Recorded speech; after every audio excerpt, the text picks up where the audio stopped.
What's up, guys? Appreciate you watching this episode of RSG, man. If you may not know, we have just started our Discord channel, man. If you want to be able to sit down with us, have some conversations, have some banter back and forth, come see us. We have an active channel where you guys can talk with Justin and I regularly, and we have race predictions. And occasionally on Sunday, you'll be able to speak to Rod and I personally, and also we'll have guests. And when we drop any announcements or merch, that'll be the first place you can see it. And we'll also have some lucky fans be able to ask some questions to our guests. So hit the link in the bio. Justin Gatlin is the latest in a long line of sprint sensations to emerge from the USA.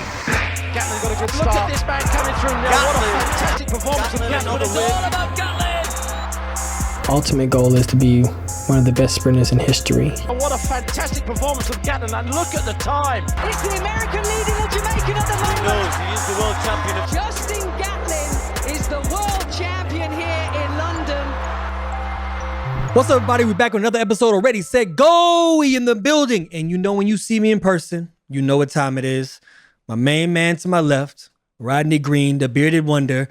And if we in person, bro, we always have a guest. We always have a guest. We always have a guest. This guest, you hear him all the time. You probably ain't seen him in a while, but you hear him all the time. But he has great accolades as well, too, man. Boldon, man. What's going on, brother? Welcome to our show. I'm good. I heard this is the show to be on, so here I am. I turned on my YouTube and saw Sidney McLaughlin Lavroni. I'm like, wow, we're getting scoops on this show now. Listen, man, we're not in competition with anybody, man. We out there just trying to push track forward, you know, with track ambassadors. And that's the way to look at it. That's good what for we you. do. Good we're for you not out guys. there competing with any podcast, man. That's not what we're doing. Good man. for you guys. Great. So today, man, we got Otto in the building, man. Otto. First of all, we say, how do we pronounce it right? My wife is Trini. Is it Otto or is it Otto? I gave that up December 1988 when I landed here. If you are from the Caribbean, my name is Otto Boldon, because in the Caribbean, is going to have that sound. Mm-hmm. When I landed here and the immigration guy was like, okay, so this is Otto and this is your brother. I realized that's a fight I could not win. Yeah. So what's funny is that Trinis get mad at me. Why you let them call you that? I'm like, you want me to tell all of America how to pronounce AT? Because it's never going to change. She cussed me. The first time we had a conversation, she cussed me. I was like, that's not his name. I was like, I'm just saying what they call so him. it's like, listen, at 52, at almost 52, what am I going? I'm gonna argue with people how they say my name. It's like, just mention me. It's all good. A lot of people know you from being on NBC, Hear the Voice and everything else, but people know you're an Olympic athlete and a world athlete, but they don't know that you were a child prodigy also coming out of Trinidad. I think I wasn't Sydney or... back then, we got to... Allison. These are outliers now. Yeah. So would they call it trackflation? Yeah. yeah. So back then, we would say what you were doing in Trinidad would have been superior to any other athlete back then. I'll tell you the truth. I was not necessarily a prodigy, but I came into the sport late because I was playing soccer. Like a lot of current track athletes, Talu comes to mind. She's an ex-soccer player. Ex-soccer players tend to be good sprinters because soccer is sprint, recover. And I was a forward. Frankie Fredericks was also a soccer player. So was John Regis. So you're doing intervals all the time anyway. Exactly.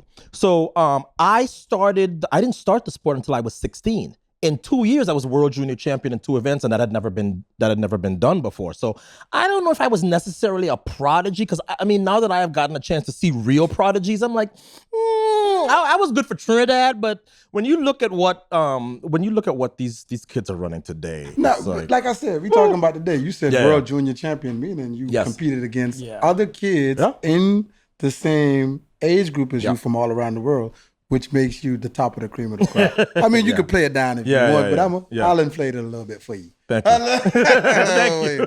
Thank you. He also has a stadium named after him, and it's not even a track stadium. So clearly, that's some accolades right there. What's funny about that is that's probably the thing that people know least about me. I had a whole section of my friends when Trinidad and Tobago kept the U.S. out of the World Cup. I think 2 World Cups ago, or maybe the last one. my friends, like who I went to high school with in California, were like, dude, you got a freaking stadium? I'm like, the stadium is named after me, but yes, because that's where the that's where it was. That's cool though. You imagine? That's downplay like a lot of us having stuff a that's going basketball on. He downplay a lot of stuff that's going on with him. You know what I mean? Yeah, I got a building, but it ain't a real That building. ain't my building. And then, That ain't my building. Watch this. How and of course, much buildings you got? I got no building. Exactly. listen, and The only one that has a but mortgage. because it's Trinidad, the track is in really poor shape. Yeah. And that's tough because people will go to the stadium to like work out in the morning and like, hey, Atto, look your stadium, not looking too good. I'm like, yeah, I know. But even though the stadium bears my name, I'm not responsible for fixing the track. They don't know that. So Yeah. it can be up and down sometimes. Yeah, that's true. That's true, man. Going through that type of thing, finding out that you were a great track athlete, like later in your career, and then having early success so quickly. Because right after Junior Worlds, you come here for school and college, and then after you graduate college, boom, at 96, 92, you're in the Olympics. Then 96, you're the silver. 2 bronze. And two bronze medalists. A double bronze medalist right out of college. Senior year. And what's interesting is I look back at those races and maybe in the moment I thought, hey, I wanted to win the 100. It's probably the only race I'd want back in my life, quite honestly. Because 96, because it's just, I can see, now as an analyst, I look back and I go, you will never win in that race. You lose your cool because of the false starts. You throw away your dry face. You did everything you could. And then I get to the line and turn to look, which gives Frankie the silver.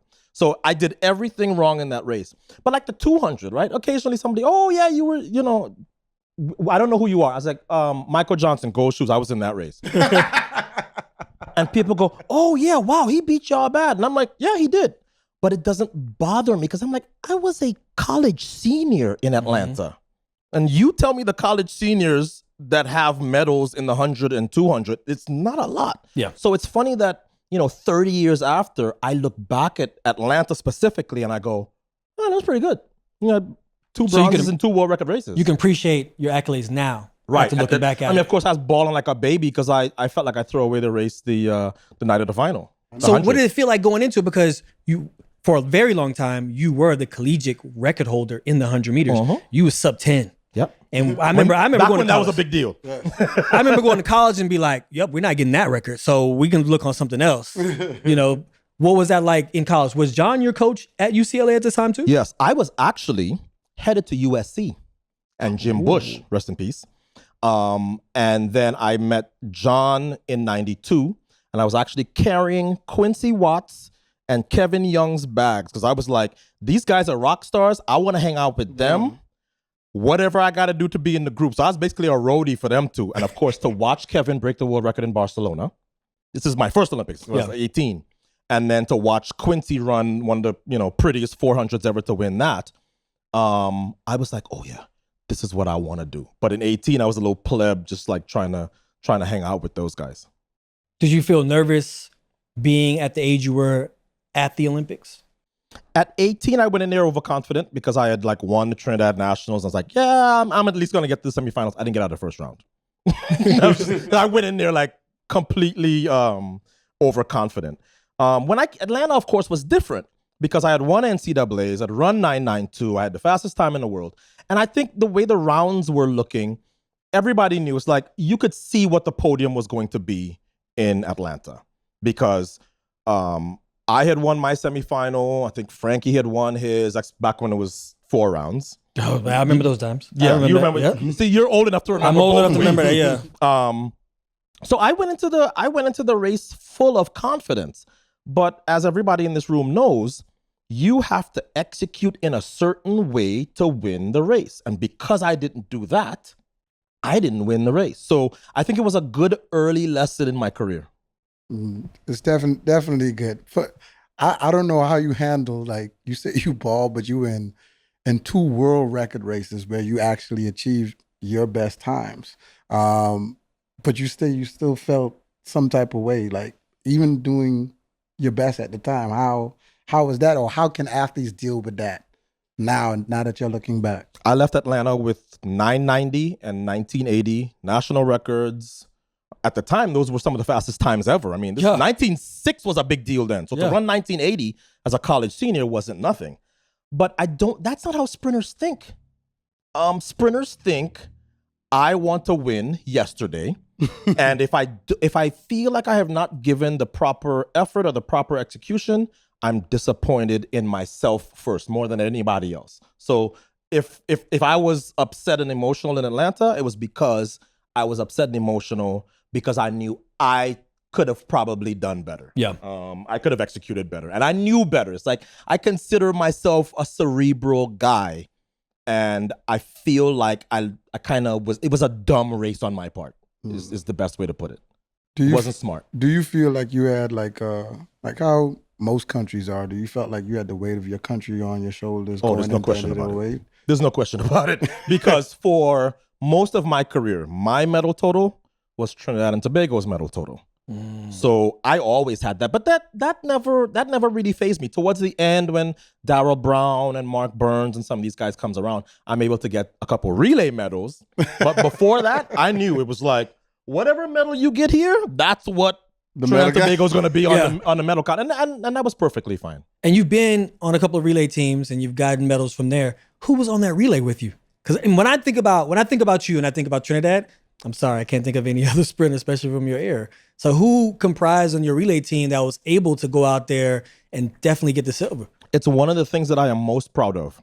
In 2001 World Championships in Edmonton, I pull out of the 200. My mother was at Worlds and she goes, "What do you mean you pulling out?" I'm like, my ticket is going back after the 200. I said, "Mom, I feel like the other teams are going to have some issues with the baton. And we have enough guys where I think we can stick." And she looked, this is my mother, who has been my biggest supporter ever. And she kind of looked at me like, "Well, son, I'm not going to see because I'm leaving." And I took 17-year-old Darrell Brown. I'm not even sure if he was 17 at the time. That boy was a monster. 18-year-old Mark Burns, and I think J.C. Harper. I remember J.C. Harper. He might have been 21, 22 at the time. I was the old man at 26. Not only was I on the team, I coached the team. For real? So the biggest piece of trivia that not even Trinis know is that I actually coached the Trinidad and Tobago men's team to its first ever medal and the women's team as well, because I was the coach in 2015, the actual coach when the women get bronze in Beijing in 2015 at Worlds. So I am most proud of the fact that I was able to convince those other three gentlemen, we can do this. And we watched as other teams started dropping the baton. South Africa eventually won, and we have the silver. That was the genesis for what they did after, because they got very good after that. Yeah. They got the gold medal, and they have a bunch of silvers and have a couple of bronzes. So the relay legacy of Trinidad and Tobago is the thing that I felt like that was the thing I did kind of on the way out the door. So relay coach 2 times over. And now you also do consulting with 40 yards for football players. My other favorite thing. Why hasn't he got nominated for something in 2012 for NBC? That was my first Emmy nomination. Yeah, I just won one. I just won one earlier this year. We're gonna get to that. Well, he jumping the gun. Not me. I'm trying to see why the coaching bug never really bit you. Oh, but it did though. It did, because remember, I started coaching Brianna Williams, who emulated my double world under 20 champion in both, except she was 16 running against 19-year-olds. Yeah. So I was very proud of that and what she did. She broke the high school record. She ran 10.94. And then I was coaching also Khalifa St. Fort, who is still the only U.S. high schooler, I believe, to have a world championship medal. Because she was on that team in 2015. Oh. She led off in the rounds. She got a bronze. I don't think there's another U.S. high schooler with a world's medal. Not that I can think of. If there is, I can't think of it. So I did coach, and I coached Brianna Williams up until 2022, which means that her gold medal leading off the Jamaicans in 2021 is under you. And was me. And I'm proud of that medal, especially because she didn't run a lot of relays in high school. And I remember being at Anson Sports Complex and thinking, how can I? She had gotten 4th at trials. I remember thinking, how can I prepare this girl for what an Olympic final is going to be like? And I just went into my kind of analyst mode and I said, Elaine Thompson-Herah might leave early. Because that's just, it's not a knock on her. It's just that it's something she tends to do. And she actually did it the year after. And I told Brianna, I said, you may be handing off to the Olympic champion. If she leaves early, call stick so you slow her down. Sure enough, Elaine left a little early. Brianna calls her early. The Jamaicans get that baton in the zone by like a foot and they win. So I did coach for a while. It's just that it's difficult for me to be in the booth and coach because Brianna got to the point where it's like, how am I going to be in the booth when you getting ready for a race in the back? And then you got to run back she's up now there. being coached by John Smith. But yeah, I the coaching bug definitely bit me. And of course, my NFL guys, I work for Test Football. I probably have like 70 clients in the NFL. Wow. Yeah. I have almost 2 per team. And that's seasonal. So that fits seasonal. right Every into- January to March, I get guys ready for their combine or their pro days. How do you fare out Justin coming out of retirement to race the football players? Listen, this is the greatest news that I have heard.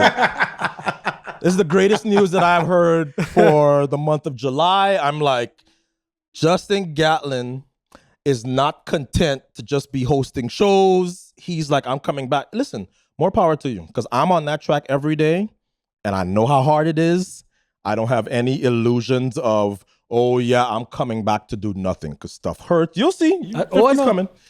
Stuff hurts. And if anything, I have more of an appreciation for just how hard it is to do this thing that we did. But he's not coming back to race he's coming back to race coming back influences to chase and at least he's coming back. That means he got to go lift and he's got to go train. Listen, there's no real difference between a 70-year-old getting ready and a 7-year-old. Everybody has to go in and do the work if they want results. So to me, whether you're 8 or 80, more power to you. And good for you. I've been back at it about 2 weeks, so I've been sore. And how is it? But yeah, sore. It hurts, right? Yeah, it hurts. It's hard. Yes. Yes, it does. It is. We gonna go back. We leapfrog into you coaching and everything. We gonna go back a little bit, man. A lot of kids and everything don't know you and your agent and your group were well beyond this time. If that HSI group was in this era with the show you guys had and what you guys were doing, you guys would be probably the most popular group on the planet. Like, you wouldn't be able to walk outside. Y'all was our rock stars. Y'all was rock stars. And they had a TV show and everything. They have video of him and Maurice Green betting who could run the slowest to get through a round to get to the finals. It'd be like, I'm going to run slower than you today. I'm going to try to run about 10 to 500 on it. That was a first round thing. So in the first round, that was always the thing. It's like, okay, win your heat, right? It's the first round. Yeah. Win your heat, but in the slowest time. I always lost. Maurice always won. Because for some reason, he had the world record. So Mr. 979 show up, people were like, I ain't passing Maurice. So if you go back and look at Maurice's first round in Sydney, he ran like 10:23. I ran like 10:08 because people are on me. Yeah. But with him, it's like, I'm out tucking behind Maurice. But I have to give my coach and agent, the H&S and HSI, a lot of the credit. Yes, we had personalities. I always said we were like a boy band. Like Maurice, maybe you're like Atto. You don't like Atto, maybe you like John Drummond. You don't like John Drummond, maybe you like somebody else. But y'all like girls too. So it wasn't girls just too. y'all. We You had had Ingram Miller, Tori. I'm not going to leave out the girls. Ingram Miller, Tori, a bunch, Angela Kirkland. But the thing is that Emmanuel Hudson, the H and HSI, had a vision. So when Eurosport comes to us in, I think like 2000 and says, we want to follow you guys for a reality show. He's like, absolutely. And some of the footage, they were in people's houses and they travel with us and I look back at that stuff now and I go, look how before its time. It's like, we had a show before the Kardashians. No, that was way before its time. We just was talking to We had Coach a John. video game. Yeah, you did. We had a video game. All of us, everybody represented in the game. And I think to myself, why isn't somebody doing that now? Are the opportunities not there? Or is somebody not breaking down those doors? But yeah, 25 years ago, that's what we were doing. There is a group that is like that group, but that can do it, that I MVP. know can do it. Huh? Who you talking about, MVP or Dennis's group? Dennis's group. Yeah, can do absolutely. It. Dennis's group. Absolutely. But see, it becomes different for, here's the thing about HSI. In HSI, you had every athlete in the camp, same agent. See, Dennis doesn't have that. No. Yeah. Right? Because TT and Sha'Carri are HSI, but then Melissa is not, and then Kenny's not, yeah. So it's a little more, it's a lot easier to do it when everybody is under the same umbrella. Yeah, I think that's what made it great because you all were in the same umbrella, you all were in the same coach, and y'all came off like a team, a family. Yes. Right? And we were. Yeah. We really were. And that's what made it special. You don't see that in this day and age. Everybody wants to have a little bit of their own beat to the drum, you know? The sport's a little different now, and quite frankly, I think it was easier to exist as a team back then because you had a B circuit and you had a C circuit, and everybody was getting paid, and it was kind of, you know, rising tide lifts all boats kind of thing. Because I know for a fact that there are a lot of people who, for example, were new into the group, and you know, yeah, my deal gets done and Maurice's deal gets done, and he goes, yeah, but you got to take so and so. And you got to take this one. You got to take that one. So it became that everybody looked out for everybody else. It's a little different now. That B and C circuit has kind of dried up. Yeah. The money in the sport is not what it is. It would be a lot more difficult to do it, I think, today. This is true. But like you said, you guys are like rock stars. And it worked solely because of that reason. But you guys, even though you are like family, you guys are like strategists too. There's stories of you, Maurice, and John Drummond. You would have antics of, oh, okay, John, go ahead and fake the false start. Because this was under the 2 false start rule. And be like, get everybody out of their head. You and Maurice already knew this is what he was going to do. Y'all going to sit back, and then everybody on their P's and Q's, y'all 3 will try to take the whole race first, second, and third. The game has to be played, right? The game has to be played. Look, we were 3 of the best starters in the game. Our second start ain't going to be any worse than the first. But we know that if we take one, somebody who's not a good starter is going to be nailed to the blocks. So it's like, come on, guys. Basically, let's make it start practice. Guess the first one. If you get it, goodbye. But if you don't, then your second start's not gonna be any worse. So yeah, there was of course, because the rule was different then, there was a lot more gamesmanship that could happen in that space. Now you guessing you're wrong, you'll be in the stands with us. Did you feel like your dynamic of your team, because y'all had like a trifecta, right? Yeah. Was there anybody out there who really could be your opponents? Like, was there another group out there that was doing anything, not even to the level, but like we gonna see y'all next time? Of course, yeah. I mean, you had Dan Pfaff's group in Austin, Texas, and eventually that became Donovan and Bruni, and it was Oba. No. Look, it's track and field. Yeah. Somebody is waking up somewhere in the world and going, we want their medals. Mm-hmm. That's what makes our sport great. This is true. So no, there was always somebody coming. We may have had a little bit of time in there before people figured it out. Maybe between, I'd say HSI's peak years were probably like 98 to 01 or 02. It doesn't last long. You don't last long at the top in this business. Yeah. But for those 3 or 4 years, I mean, shoot, a lot of medals. Maurice was the world record holder. Inga was world champion. I was world champion. We certainly had a nice list of everybody's resume. So even in that time, even though that was the best time, they say we go back to how you guys are rock stars. You guys, there's a story out there of you guys being in Monaco and riding around in fast cars, and one of your teammates crashed into a hotel. And you guys leave and didn't have to fit one piece of the bill because of connections. How true is this story? Okay, first of all, Monaco, I have always said that I have been blessed in ways with Monaco that I didn't even understand. My very first year on the circuit was 95. And we come and we set up shop in Monaco. We make a deal with the hotel. And we are just going to stay there, train in the stadium, leave our bags there, and travel to all the European meets. So we leave this week, we go to Lausanne, we come back, we go to Paris, we come back, we go to Berlin. So it's my first year on the circuit, and I'm like, this is how track and field is? I'm living in Monaco for the whole summer. That's great. I didn't realize until later, no. That doesn't happen all the time. Yeah, y'all That was spoiled. specific story was one of those years, maybe 96, 97. John Drummond is driving a Boxster. I think I might have been in it. I might have been in the passenger seat. And every time I watch the Monaco Grand Prix, I go, that used to be the Lowe's. That's where JD had his crash. Not only was it a crash, the car in front of him belonged to Prince Albert. Wow. And it's a manual. He puts it's in neutral, and he doesn't pull up the handbrake, and he gets out the car. The car rolls and hits Prince Albert. Luckily, this is the old Prince Albert when he was like living the life with us. He was like, "Oh, please, I'll get it fixed." It literally was no problem. But at the time, it was like, "Oh my gosh, JD just ran into Prince Albert's car." No big deal. Hidden royalties vehicles. That's amazing, man. Your first going through that whole thing, you talk about you being a world champion. You have silver and bronze. Mm-hmm. When you achieved that world championship gold medal in the 200, what was that like for you, man? Like when you finally tasted it? Relief. I was supposed to win the 100, but it was like 110 degrees that summer in Athens. And we just being stupid, war of words with Donovan Bailey and just stuff that didn't apply to the race.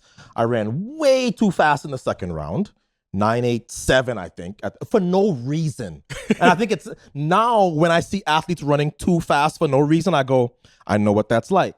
Sha'Carri, for example, if she runs her rounds in the opposite way, she makes the Olympic team in 2024 because she ran 21 in the first round, 21 in the semifinal, and then when she needed a 21, 22, I know what that's like because that's the kind of dumb stuff I do. I did it 2015. See? Semis, Right. 977. So I was relieved to win that world title because I was supposed to win the 100. Yes, Maurice was in the race, but Maurice had just gotten there, and I had still been dominating Maurice on the circuit. And then I come out for the final. I'm like, whoa, what's that? And at the time, creatine was a new thing. And I had way too much creatine and it was way too hot. Cramped you up. So I should have never started the race because I almost ruined my chance at the 200. But I figured, I'm gonna tough it out. I get fifth in the 100, and back home in Trinidad and Tobago, they're like, this boy, it's never gonna happen. Third last year when we was talking about gold in Boldon. Now you fifth. Oh, this is terrible. Boo! That's the Caribbean. That's the Caribbean for you. So that's everybody. But it's really the Caribbean. So me bouncing back and kind of really dominating that 200-meter final, I didn't get to enjoy it because it was almost like, okay, now y'all leave me alone. Look, you have your first world title in anything. Well, in track and field. Leave me alone. So I didn't get to enjoy that. Yeah. And then the Federation didn't bring a flag for me. So to this day, my one world title, I don't have a damn flag. So it's like... You got no pictures of you going around the track with a flag at all. No, it doesn't exist. They didn't bring a flag. So while it's an important race, an important medal for Trinidad and Tobago, look, we've only had 2 individual world champions. J. Hugh Gordon in the hurdles is the only other one. Oh, that's true. It's not the kind of memory that I like, oh yeah, it's my favorite memory ever. I have other races that I think I treasure more than that one. Which ones do you treasure more? Because those personal votes that we have in our head, the audience always thinks it's something like, oh, this one or that one. And then our head is like, yo, I love it. I ran a 9.86 into a headwind in Athens in 1998. And I felt like that was as good a race as I've executed. My Commonwealth win in 98, 9.88 on a dead track with no wind behind me was also probably one of my top 2 or 3 races. But, those one is for a title. The other one was just, a race on the circuit. Yeah.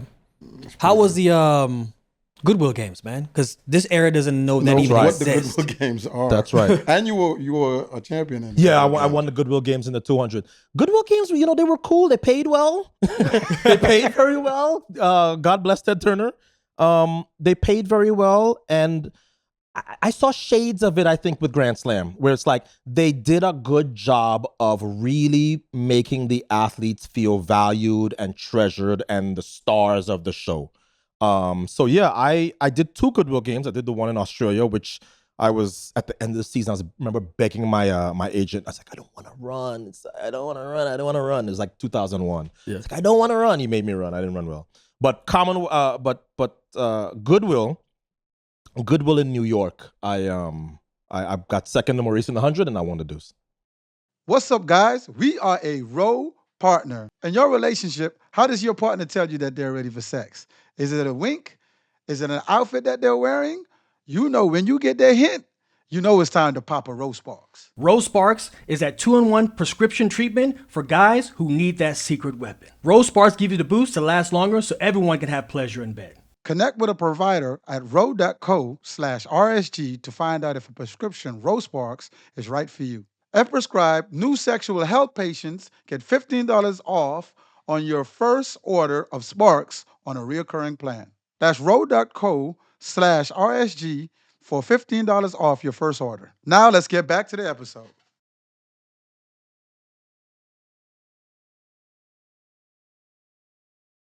What's your favorite place to be at, other than Monaco? Anywhere else in the world Around that the you've world. been? Bermuda. Huh? I love Bermuda. Bermuda, a lot of islands, when I go to them now, I'm like, oh, this is another island aspiring to be like another U.S. state. That's true. I'm not going to offend nobody by calling the country, but there's a lot of islands that I go to, and I'm like, 100%. no, this is not the Caribbean. The reason why you have a lot of foreign investors, that's why. Well, that too. There's nobody in That the... too. Even But it's in my also the country. American influence. That's true. You know, Bermuda is one of my favorites. I love Germany, and I really like Japan. I'm really excited to be going back to Japan. Yeah, Japan's nice. Yeah, I like yeah, Japan. especially Tokyo. Yeah. You're one to, after your career was done, it seemed to like a lot of people may say you've set yourself up really well to be well off. You've done well with your money, you invested well, and you have a lot of connections with a lot of high-powered people outside of the sport. That's what's been said. I am not particularly good with money. Luckily, I have people around me that help me. My mother certainly, and Hudson, Emmanuel Hudson. But in terms of setting yourself up for post-career, that's another case of I was not really paying attention to it, and other people, like my ex-wife was the first person who told me in 95. She just kind of sat next to me watching a meet. And of course, me, I'm like rattling off stats and here's what's going to happen. And this is what I think. And then she was like, you're a broadcaster. And I was like, broadcaster, me? So of course she laughs now, Mr. Emmy, because she's like, I called that 30 years ago.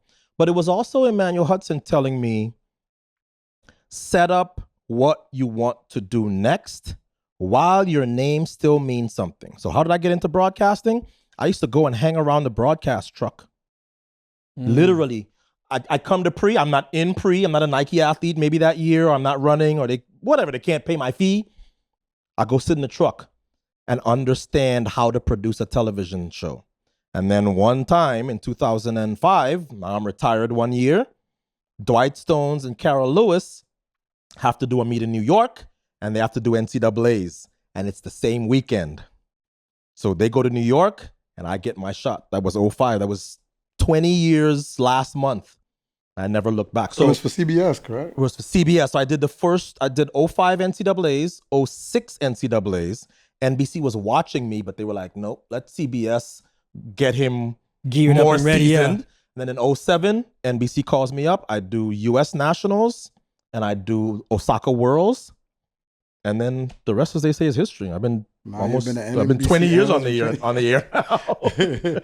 Yeah, so you're not scared to let people know you've been doing this for 20 years when they have some type of rebuttal or debate for you. I've been doing this for 20 years. You know what though? Here's the thing: when you're a young broadcaster, everything offends you because you're like, how could somebody say X when that's simply not the case? The older you get, the more seasoned you get as a broadcaster, you go, look, I work for NBC. I have a duty to the audience and I have a duty to the sport. And that's it. Because I've heard it all. Oh, he's pro-Jamaican. What's funny is in Jamaica, you go ask them, they say, no, he's pro-USA.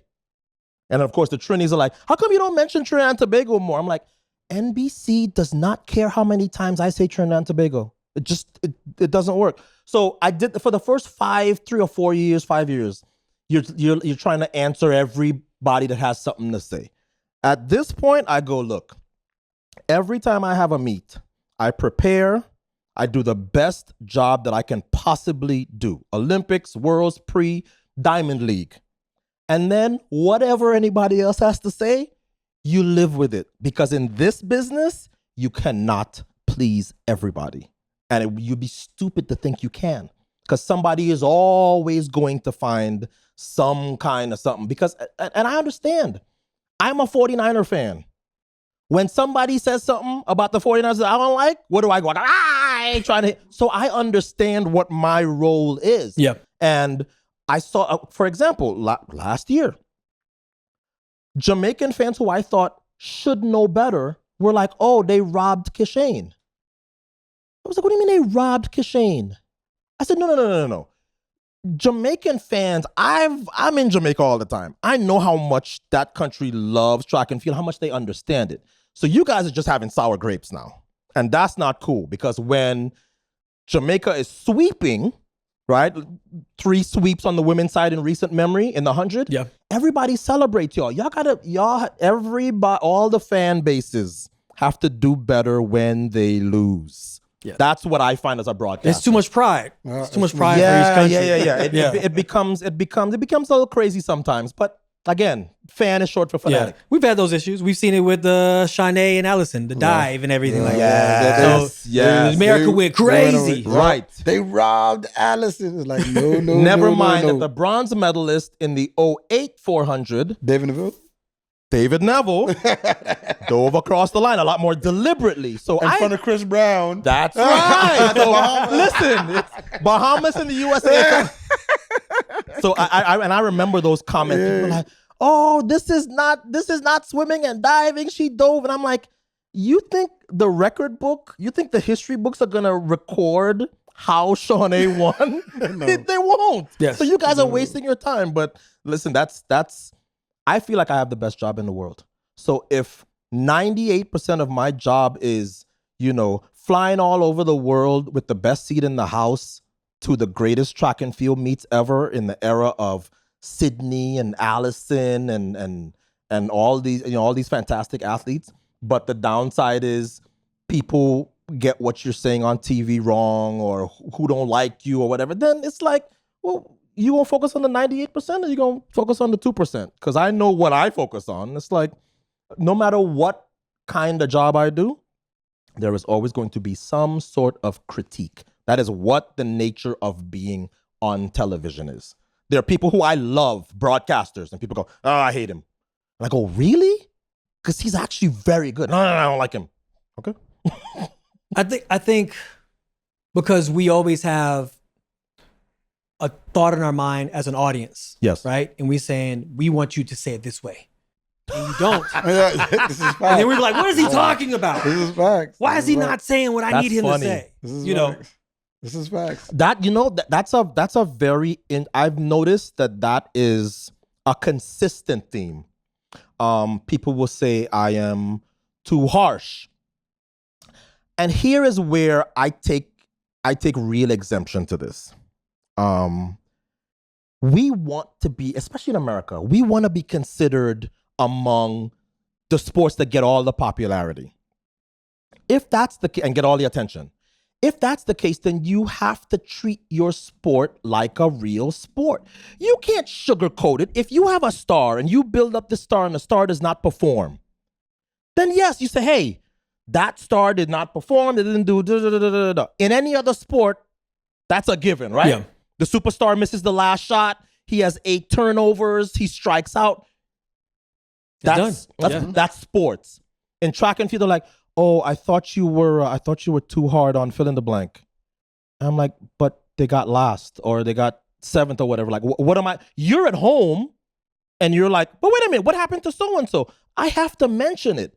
If that bothers you, well, I'm sorry, but that is literally my job. Yeah, it's literally my job. So, as somebody told me, he said, look, McDonald's will always have customers. They will always have more customers than Ruth's Chris Steakhouse. Decide which one of them two you want to be. And for me, I have always said, I want to be Ruth's Chris. I know I'm getting old now. I'm in my 50s. So there's a younger audience that's like, I would like to see him broadcast track and field a certain way. I can't do that. Yeah. I don't even know them words that my kids bring home. I don't know what them Riz and all. I don't know that, so I can't broadcast like that. He has a lot of aura. I gotta broadcast like me. Yeah. I gotta broadcast like me. But I can tell you though, if you'd have told me 20 years ago that people would be stepping out of elevators and turning around and going, "What do you do for a living?" Huh? Yeah. What do you do for a living? I said, "Oh, I'm a broadcaster." See, I told you, hon. The fact that people recognize my voice in this country is amazing to me. I mean, you can't because I anybody. never thought that would happen. I never thought that would happen. My career's 20 years ago. So with that being said, you've taken your craft very seriously, right? Hanging out near the trucks, you got your shot. Yes. We've watched you grow to the sportscaster that you are, right? Mm-hmm. Winning your Emmy, did it feel like the Otto who won his world championship? I think if I had won the first one, because I got nominated individually, but we won as a group for Paris. I got nominated individually in a very hard category, in a category with like Troy, whoever you think is the best baseball analyst, football analyst, ice hockey analyst. I got nominated in that, and no track and field broadcaster had ever been nominated in that category before or since. So that for me was like a big deal. Yeah. But I didn't win. That was in the middle of Chris Collinsworth from Sunday Night Football's, like he was 6 in a row he had rattled off. So I think if I won that might have felt different. This Emmy win, though, feels very special nonetheless. Because when I got into this sport, I said, okay, so I'm not chasing gold medals anymore. What am I chasing? They're like, well, Emmys, but track and field ain't getting no Emmys. That's for like, the big three sports. And I was like, really?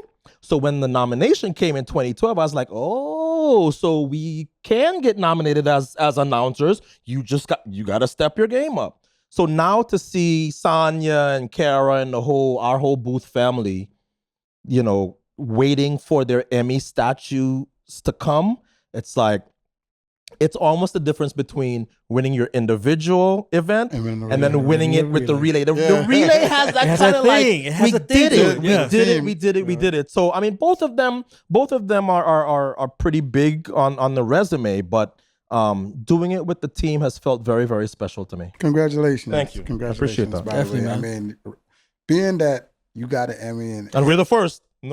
Nobody can say that. Nobody can say that they did it ahead of us for track and field. This is true. And the way that track and field is now, the state of track and field, watching a lot of personalities burst onto our scene and kind of not treat our sport like golf anymore. Like the Tara Woodalls, or you may see like the Julians come through and scream and everything like that. Do you think our sport needs more of that, or we need to more like bow down and be more like? I think if you ask the fans, they would be maybe split. I'm not split. I would love to have 10 more Tara Davis Woodalls, 5 more Noahs, a bunch more, just everybody, just the ones who you can point to and say, look at how a thing, right? That like I would love to have the ones who have Shelly Ann, the ones who have the personalities that resonate. Right, I know people who I know American people that live in the middle of this country that maybe can't understand everything Shelly Ann has ever said when she's done an interview, but they go, I love her. She smiled, she's happy. She's never given an interview where I didn't go, I wanna root for her.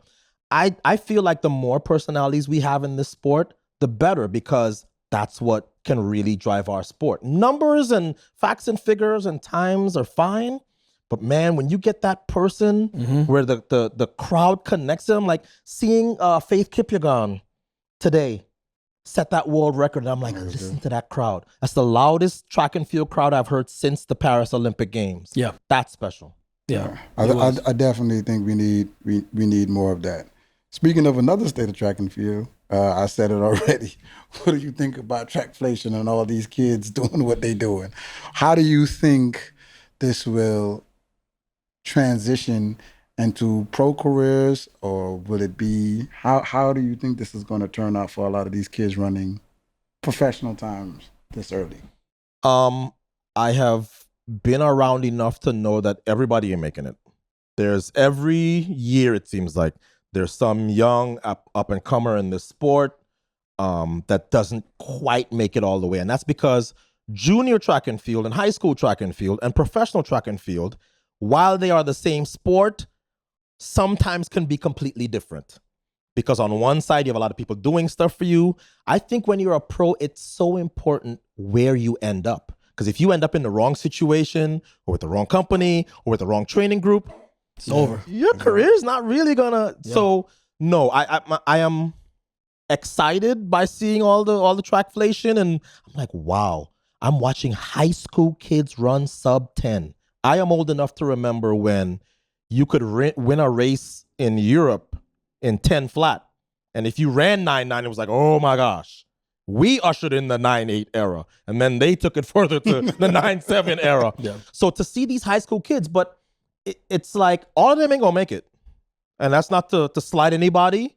It's just the law of averages. Everybody who you see now that's running, oh my gosh, crazy times, just go back and look at 10 years ago. And you go, oh shoot, what happened to so-and-so?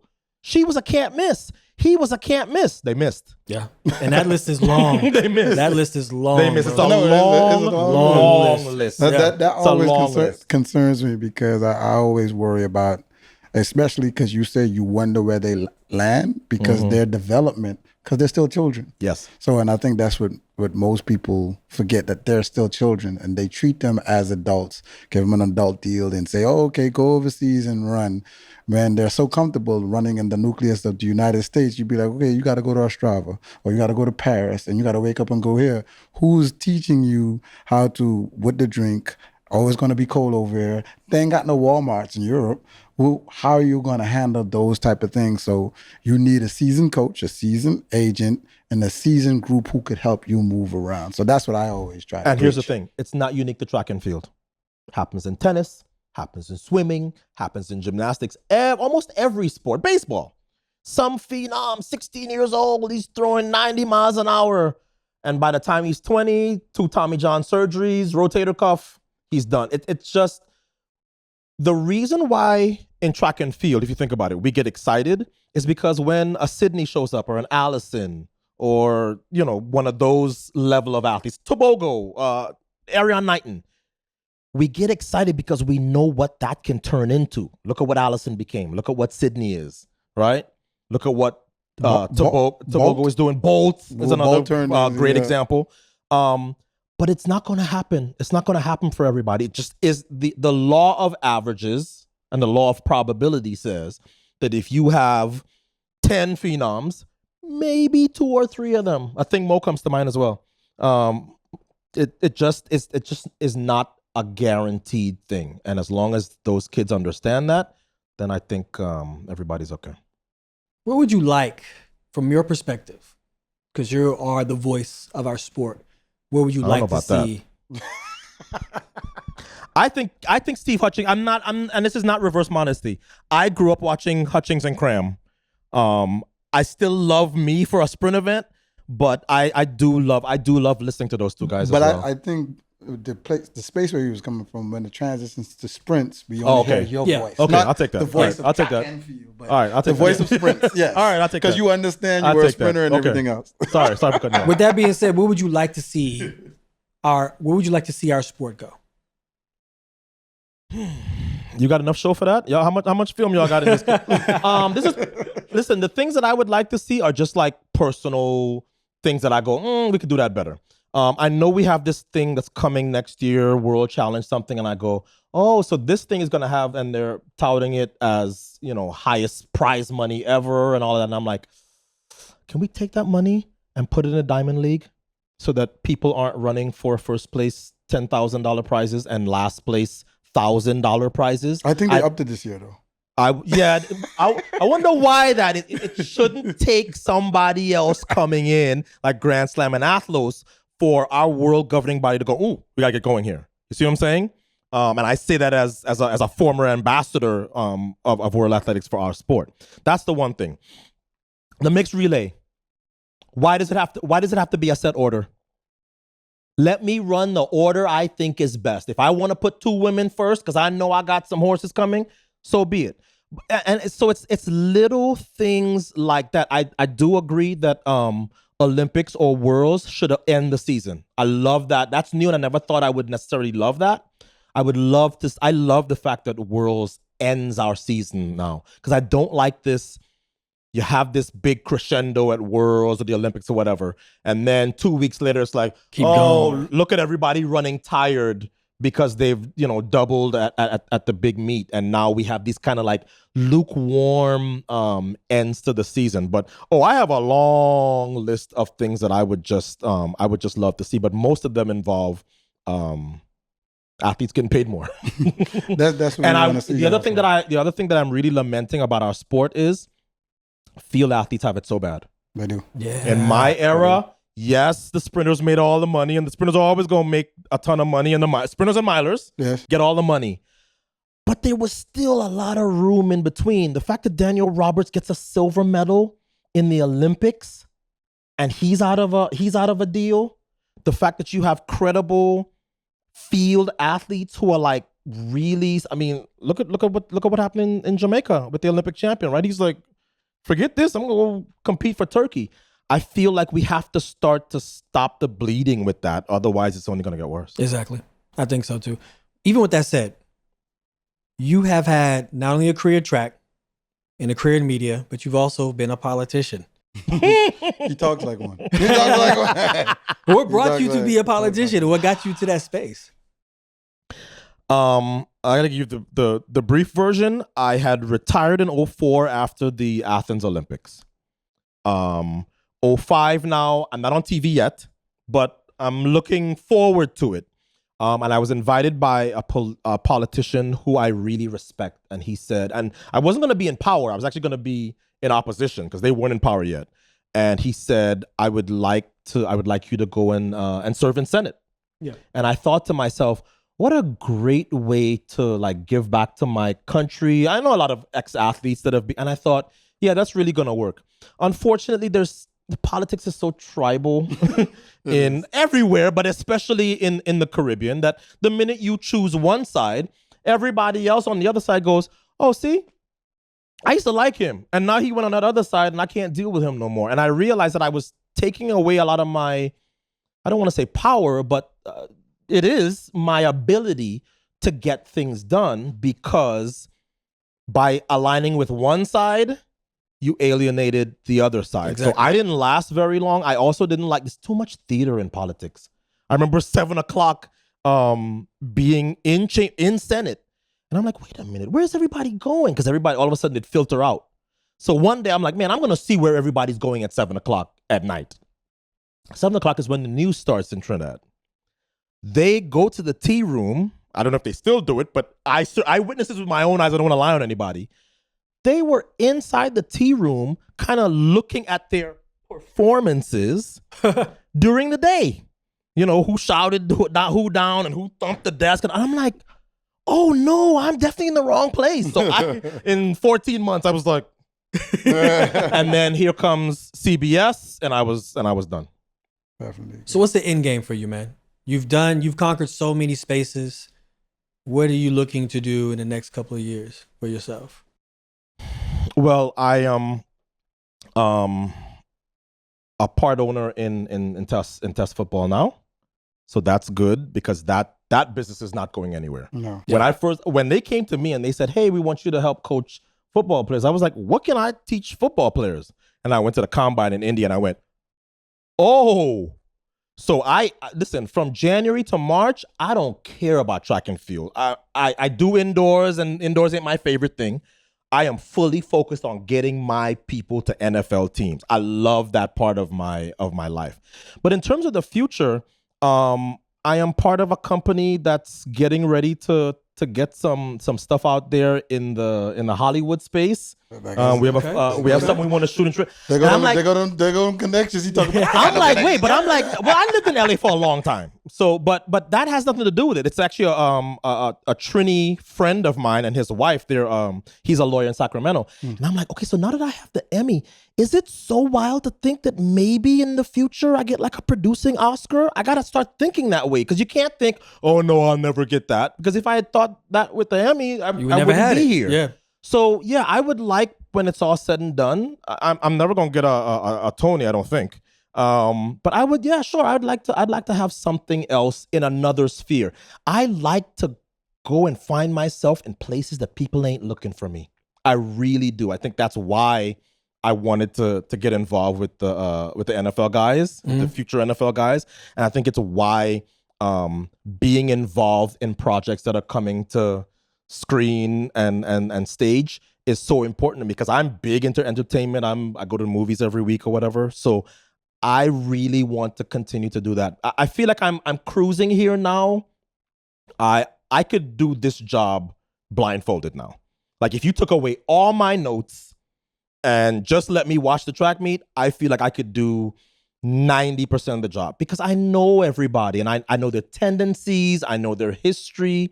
When I look at Melissa Jefferson Wooden today, I don't need no notes on her, because I've watched her and I go, she's going to be on the podium in Tokyo, and she might be on the top of the podium. Julian's going to have something to say about it. We'll see if Sha'Carri can find her way back to where she was last year and in 2023. But I feel like I am so comfortable in this job right now. Not that I'm getting lazy or complacent, but I need something else to be that thing that I get up in the morning for. That's really important to me, because I get up and I go, okay, what's going to excite me today? And when you're my age and when you've done some of the things I've done, it's hard to find new stuff to get excited about. So I'm always searching for that thing that can be the next thing. Okay, we'll be watching out for that film, man, to come out soon. Yeah, that project absolutely. which you have covered, man. Absolutely, yeah. And it's not just film. We have films and books and all sorts of stuff coming. Yeah.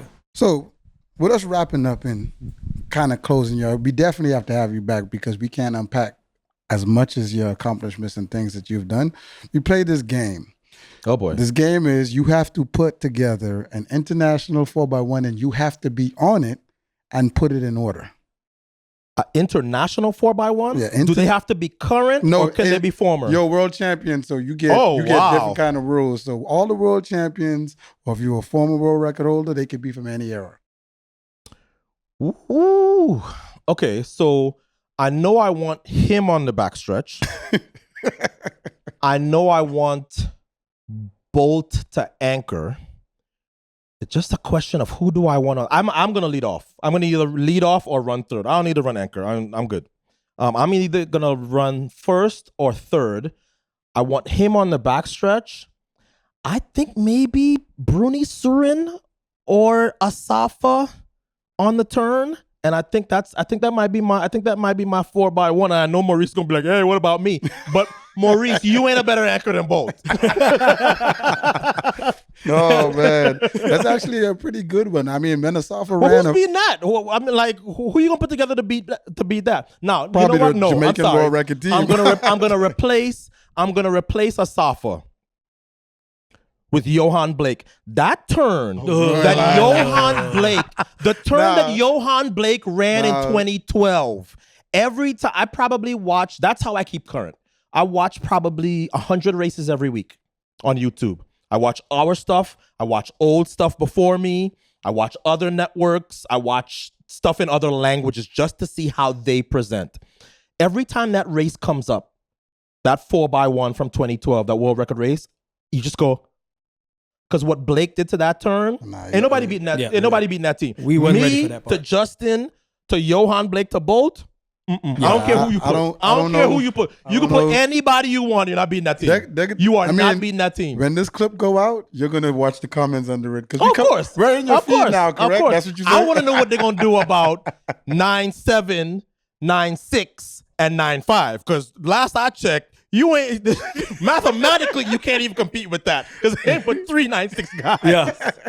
Yeah, I like that. This is true. We winning, bro. We winning. No, I'm not saying anything. I'm saying that's a good bind for about. And I can start and I can run the turn. So so even though I'm only the 9'8" guy, I'm not gonna hold them. You know what I'm saying? I love the progression. Crazy, the progression. 9'8", 9'7", 9'6", 9'5". How you gonna beat that? There we go. How you gonna beat that? That is good, man. We got to have you back on the show, man. Even just, absolutely, man. Just to Anytime. talk track. Your perspective on anything. Anytime. Man. Yeah, we can have a show where we don't talk nothing about me and we just talk about everything that's going on with. We wanted to cover your history first, so absolutely. now when you're back on, we're gonna do what you do that. best. Yeah. You know what I mean? And we have already had a debate early, yes, so we did. I'm one. I know a little bit about a little bit too. Yes. And I love talking to people who not only understand the sport but love it as much as I do. So I anytime you guys want me back, I'll be back. 100%. Anything that you're doing in the future, or you want to let people know your handles or anything like that, that's your camera right there. Just let them know. On all social media, I am ATOBOLDON. Even though Facebook kicked me off, I don't know why. I must have been talking about the president or something. But yeah, I'm available on all social media. All right. Well, we thank you guys so much for joining us today, man. Otto, we appreciate you being on our show. Being here. And we hope you guys join us next time on Ready, Set, Go!